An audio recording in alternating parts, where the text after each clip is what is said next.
Assalamualaikum warahmatullahi taala wabarakatuh. Hari ini kita sambung PDPR kita dengan pelajaran akhlak. Kita buka muka surat 12 dengan tajuk adab-adab sebelum berwuduk. Antara adab sebelum berwuduk ialah 1. Bersihkan kekotoran najis pada badan dan pakaian. Pada badan najis apa? Contohnya buang air kecil tak cibuk. Pertama budak lelaki lah biasanya dia kencing kan. Kalau perempuan biasanya jarang. Budak lelaki lah kadang-kadang dia main-main kat padang, dia nak kencing, dia kencing. Lepas tu tak cibuk sebab kat padang kadang-kadang tak ada air. Lepas tu dia jenis kencing dekat balik-balik pokok. Budak lelaki kan.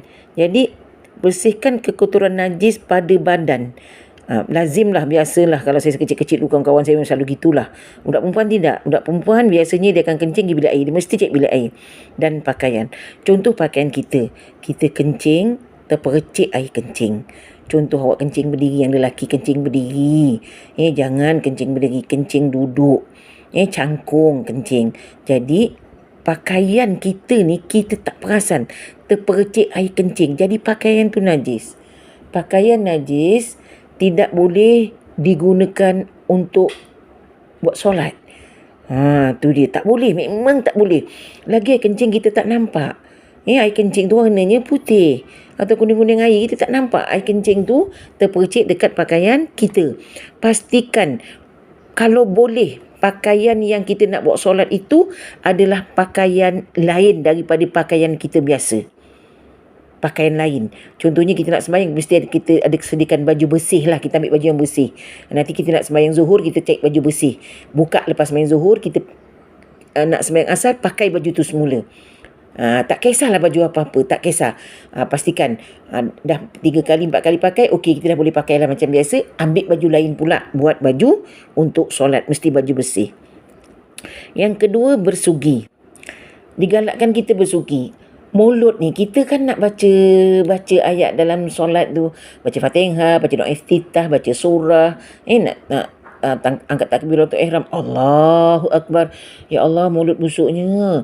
Kalau sembahyang berjamaah, kita makan petai, orang sebelah ni pun angkat takbir, pengsan orang sebelah, bau mulut kita busuk. Makan sambal belacan, makan durian, tak makan apa-apa pun. Kecuali kita puasa lah, kita tak boleh nak gosok gigi suka-suka kan. Jadi bersugi ni maknanya bergosok gigi.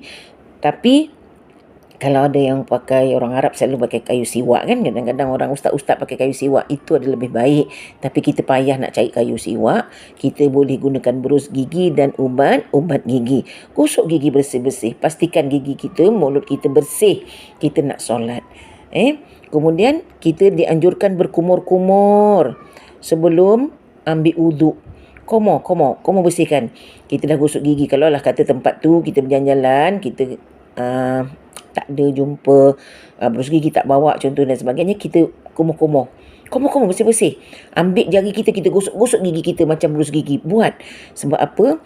Solat ni nak pastikan selain daripada tubuh badan bersih, pakaian bersih, mulut tu mesti nak bersih. Kerana ketika itu kita nak bual dengan Allah Ta'ala.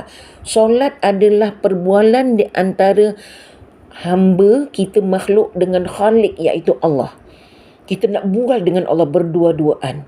Sembahyang zuhur kita bual berdua dengan Allah. Kalau kita sembahyang berjemaah, kita bercakap-cakap dengan Allah pun, ramai-ramai lah tu kita bercakap dengan Allah. Kalau kita sembahyang tak berjemaah, kita berbual-bual dengan Allah dalam keadaan yang seronok. Kalau kita bersih. Tapi kalau kita kotor, dengan badan yang hangit tengik, dengan baju tidur tadi kita pakai buat solat, hancing lagi pula tu. Adakah solat kita diterima? Allah tak terima solat kita kalau kita tidak memakai pakaian bersih bertemu Allah. Walaupun wuduk kita bersih, pakaian kita tak bersih, wuduk betul. Tapi perbuatan wuduk betul dengan niat, dengan basuh muka, basuh tangan, basuh kepala, telinga, kaki, betul. Tapi pakaian kita kotor. Tapi kita sendiri pun tak bersih, badan kita ada terkecil air kencing dan sebagainya, maka solat kita tidak diterima oleh Allah. Allah laknat kita kerana apa? Nak bertemu dia dalam keadaan tidak suci. Kita kalau nak pergi bandar bukan main cantik-cantik, bersih-bersih, pakai minyak wangi, gedebum kita sembuh kan. Kita sembuh. Tapi kalau kita nak bertemu Allah, kita lebih kurang aja. Pakaian lebih kurang. Kemudian baju pun lebih kurang, bau badan pun buat tak kisah, tak boleh. Kena buat betul-betul. Ambil wuduk ni, adab berwuduk ni, sebelum wuduk ni, adabnya ni, sebelum ambil wuduk ni, mesti 3 perkara ni cikgu tekankan. Penting sangat. Penting. Sangat penting. Itu saja untuk hari ni. Walaupun pendek, cikgu nak murid-murid tulis adab-adab sebelum wuduk dalam kitab akhlak. Dan tulis ni nombor 1, 2, 3. Saja untuk kerja hari ini. Cuma kita bertemu lagi. Assalamualaikum warahmatullahi taala wabarakatuh.